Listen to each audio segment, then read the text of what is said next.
മോളെ ദാ ചായ. സത്യം എഴുന്നേറ്റില്ലേ അമ്മേ? ഓ അതെങ്ങനെയാ, കിടക്കുന്നതേ ഒരുപാട് ലേറ്റ് ആയിട്ടാ. ഇന്നലെ തന്നെ കിടന്നപ്പോ 11 മണിയായി. മൊബൈലിൽ കളിയാ, വേറൊന്നും അല്ല. ശരിയാ, ഈയിടെയായിട്ട് കളി ഇത്തിരി കൂടുന്നുണ്ട്.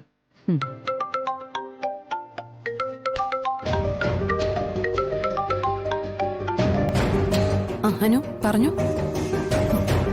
മാഡം, ആ ന്യൂസ് ചാനൽ ഒന്ന് വെക്കാവോ? എന്താ അനു? എന്തെങ്കിലും കോംപ്ലിക്കേറ്റഡ് ആയിട്ടുള്ള വിഷയമാണോ? Yes, something serious. എന്തടി? ന്യൂസ് ചാനൽ വെക്കാൻ പറഞ്ഞു. റിമോട്ട് എന്ത് ചെയ്യുന്നു? ദാ അവിടെ. കേരള പോലീസും എക്സൈസും സംയുക്തമായി നടത്തിയ സ്പിരിറ്റ് വേട്ടയിൽ തിരുവനന്തപുരം ജില്ലാ കളക്ടർ ശാലിനിയുടെ ഹസ്ബൻഡായ വിഷ്ണുവിന്റെ സഹായിയും ലോറി ക്ലീനറുമായ കമലൻ അറസ്റ്റിൽ.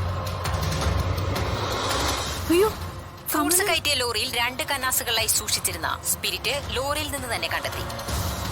ലോറിയുടെ ഡ്രൈവറും ജില്ലാ കളക്ടറുടെ ഭർത്താവുമായ വിഷ്ണു എക്സൈസിനും പോലീസിനും പിടികൊടുക്കാതെ ഓടുന്ന ദൃശ്യങ്ങളാണ് പ്രേക്ഷകരിപ്പോൾ തത്സമയം കണ്ടുകൊണ്ടിരിക്കുന്നത്.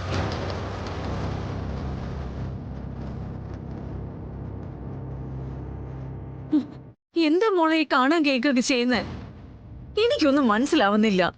ഇപ്പം ഞാനും ആ ഒരു അവസ്ഥയിൽ തന്നെ അമ്മ. ഇതിപ്പോ എന്താ സംഭവിച്ചെന്ന് എനിക്കും അറിയില്ല. ഈശ്വര,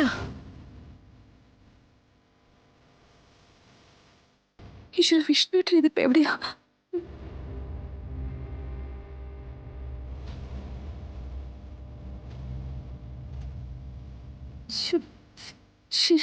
ഇതിപ്പോ കിട്ടുന്നില്ലല്ലോ.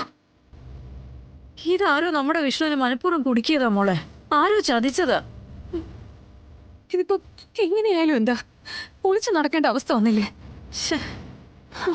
ഇനിയിപ്പം സോഷ്യൽ മീഡിയ എന്തൊക്കെയാ പറഞ്ഞൊപ്പിക്കാൻ പോകുന്നതെന്നും അറിയില്ല. ഇതിലിപ്പോ ഒരു സത്യമില്ലെന്ന് നമ്മൾ പറയുന്നത് പോലെ അല്ലല്ലോ അവര് പറയുന്നത്. അവര് കൊല വിളിക്കും. പോലീസിന്റെ എക്സൈസിന്റെ കണ്ണുവെട്ടിച്ച് ഒരു തികഞ്ഞ സ്പിരിറ്റ് കടത്തുകാരന്റെ മേവഴക്കത്തോടുകൂടി ഓടുന്ന വിഷ്ണു ഇതൊരു നിത്യതൊഴിൽ അഭ്യാസം പോലെ കൊണ്ടു നടക്കുന്ന ആളാണെന്നാണ് പോലീസിന്റെ സൈഡിൽ നിന്നും അറിയാൻ കഴിഞ്ഞത്. പലനാൾ കെട്ടാൽ ഒരു നാൾ പിടിയിലാകുമെന്നും കുറെ അധികം നാളുകളായി വിഷ്ണു പോലീസിന്റെയും എക്സൈസിന്റെയും നിരീക്ഷണത്തിലായിരുന്നുവെന്നും അസിസ്റ്റന്റ് പോലീസ് കമ്മീഷണർ ചന്ദ്രബോസ് ഞങ്ങളുടെ ലേഖകനോട് പറഞ്ഞു. ആ, ചന്ദ്രബോസ് അയാളാവും ഇതിന്റെയൊക്കെ പിന്നിലല്ലേ?